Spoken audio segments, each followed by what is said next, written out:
另外这边当咧访问中国的前总统马英九、张美阿嬷甲江苏省委书记合作信长兴会面。马英九的谈话是真有技巧，伊讲家己伫个台湾总统的任内，推动两岸交流，创造着两岸分治70年来上界和平繁荣的一个阶段。伊真巧妙，甲台湾、甲总统这个称呼拢融入于对话当中。也毋过政治敏感，这句话是引起着信长兴的注意。伫致辞的时阵，就以台湾地区的前领导人来称呼马英九，嘛互外界认为再度来食台湾的豆腐，都是甲台湾偏、甲台湾占便宜。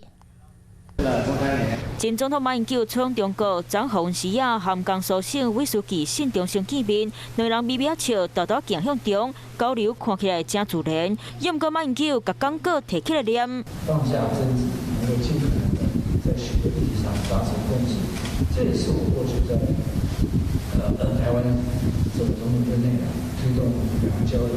本正两边葡萄开讲，马英九雄雄甲台湾总统搬出来，替家己正名时，敢若去当着对外敏感神经。马英九先生不论是在担任国民党前主席，还是台湾主席、前领导人期间，积极推动两岸关系和平发展，推动两岸交流交往。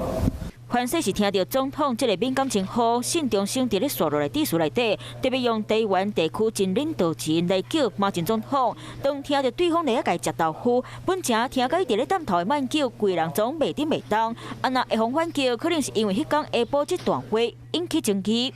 他在1912年成为中华民国临时大总统，我在这个2008年。也是差了这个96年。马英九参访前南京总统府时，向在场媒体小解和孙中山的关系，不过总统同志无讲出嘴。虽然洪受访时有讲到中华民国，不过同款这期是伫咧挑工闪撇，阿洪认为降价国价各这项。马英九这摆参访内底，随行媒体无济，和连战当年出访中国，有真侪民众热情甲欢迎，迄气氛吼是真差真济。作为两岸分离以来头一位踏上中国领土的道前关手，马英九的行为备受各界注意。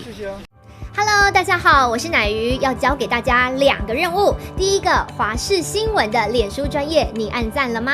还有华视新闻的 YouTube 频道，赶紧订阅起来，还要记得按赞，开启小铃铛哦。